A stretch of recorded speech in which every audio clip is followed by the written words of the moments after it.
जय माता दी दोस्तों। माता रानी की कृपा और आशीर्वाद आप और आपके परिवार पर हमेशा बना रहे। माँ दुर्गा की पहली शक्ति की पावन कथा आज की वीडियो में हम आपको सुनाने वाले हैं, तो आप वीडियो में बने रहिएगा। अनंत शक्तियों से संपन्न है देवी का पहला स्वरूप।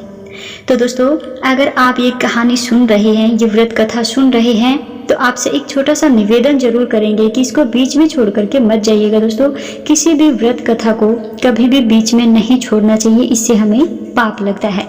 तो चलिए दोस्तों, बढ़ते हैं वीडियो में आगे।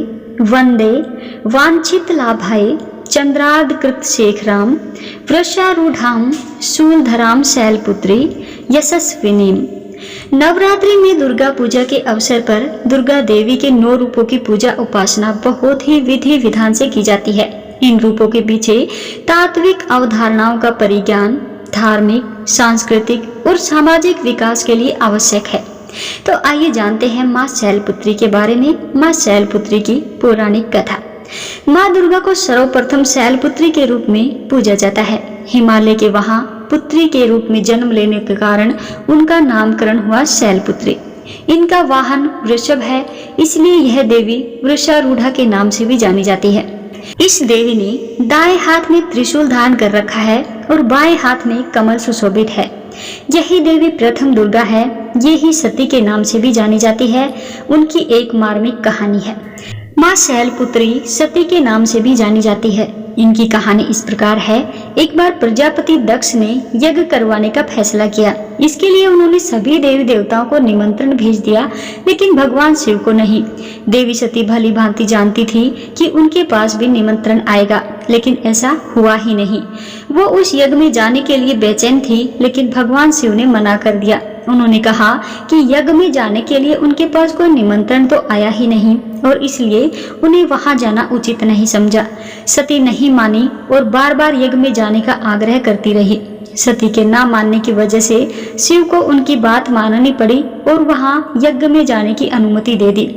सती जब अपने पिता प्रजापति दक्ष के यहाँ पहुंची तो देखा कि कोई भी उनसे अच्छे से बात नहीं कर रहा, आदर नहीं कर रहा, प्रेम से कोई भी उनसे बातचीत नहीं कर रहा है। सारे लोग मुंह फेरे हुए हैं और सिर्फ उनकी माताजी उन्हें स्नेह करके उन्हें गले लगा रही है। उनकी बाकी बहनें भी उनका उपहास उड़ा रही थी और सती के पति भगवान शिव को भी तिरस्कृत कर रही थी। स्वयं दक्ष ने भी अपमान करने का मौका न छोड़ा। ऐसा व्यवहार देखकर सती दुखी हो गई। अपना और अपने पति का अपमान उनसे सहन न हुआ और फिर अगले ही पल उन्होंने वो कदम उठाया जिसकी कल्पना स्वयं दक्ष ने भी कभी नहीं की थी। सती ने उसी यज्ञ की अग्नि में खुद को सुहा कर अपने प्राण त्याग दिए। भगवान शिव को जैसे ही इसके बारे में पता चला वो दुखी हो गए। दुख और गुस्से की ज्वाला में जलते हुए शिव ने उस यज्ञ को ध्वस्त कर दिया। इसी सती ने फिर हिमालय के यहाँ जन्म लिया और वहाँ जन्म लेने की वजह से इनका नाम शैलपुत्री पड़ा।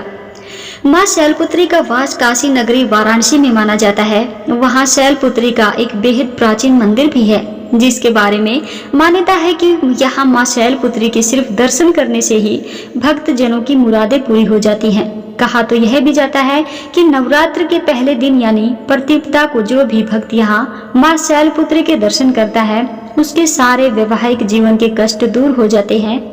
माँ शैलपुत्री का वाहन वृषभ है, इसलिए उन्हें वृषारूढ़ा भी कहा जाता है। इनके बाएं हाथ में कमल और दाएं हाथ में त्रिशूल रहता है। तो दोस्तों, ये थी माँ शैलपुत्री की पौराणिक कथा, पावन कथा। तो दोस्तों, आप इस वीडियो को अन्य लोगों के साथ भी शेयर कीजिएगा, जिससे अन्य लोग भी इस पावन पवित्र कथा को सुन सकें। और कमेंट में एक बार एक जय माता दी की हाजिरी जरूर लगा के जाइएगा दोस्तों। तो मिलते हैं आपसे कल एक और नई वीडियो में नए उपाय, नई जानकारी, नई कहानी के साथ। तब तक के लिए सभी दोस्तों को जय माता दी, जय श्री श्याम।